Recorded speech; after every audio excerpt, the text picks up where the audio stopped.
Dukomereze kuri Perezida Kagame wagaragaje isomo u Rwanda rwakuye mu gutereranwa n'amahanga. Perezida Paul Kagame yagarutse ku buryo isi yose yateye umugongo u Rwanda mu bihe bya jenoside yakorewe abatutsi yahitanye abarenga miliyoni mu minsi 100 gusa.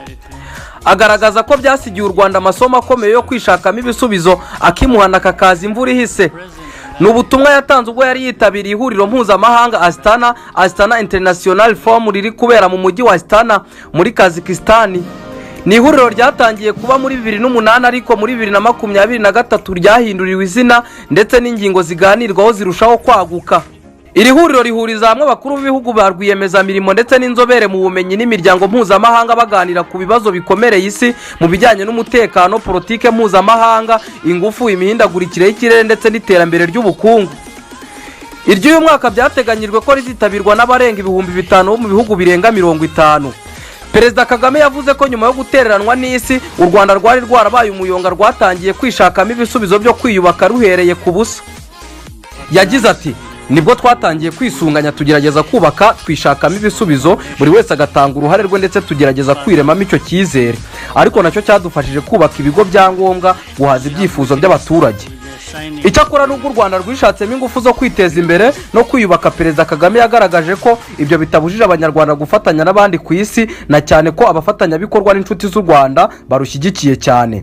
Ati icyakora ubwo bufasha ntibwagombaga kugira icyo bumara cyangwa ngo butange umusaruro iyo twubwacu tutunga ubumwe ngo dutange uruhare rwacu.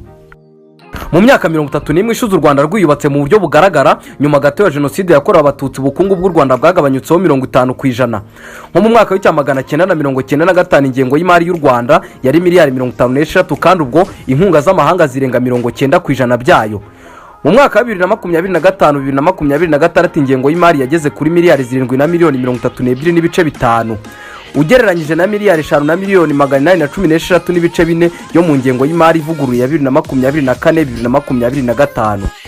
U Rwanda kandi ntabwo rwirengagije ubufatanye mpuzamahanga, aho nk'ubu rufite ambasade 49 zikurikirana inyungu zarwo mu bihugu 147 byo ku isi. Ikindi nuko ibihugu 45 bifite abambasaderi bafite icyicaro mu Rwanda, rukaba n'umunyamuryango mu miryango mpuzamahanga irenga 200. Ubufatanye bwa hafi n'ubuheruka bw'u Rwanda na Kazakhstan, aho ibihugu byombi byasinye amasezerano atandukanye nyuma y'uruzinduko Perezida Kagame ari kugirira muri iki gihugu cyo muri Aziya.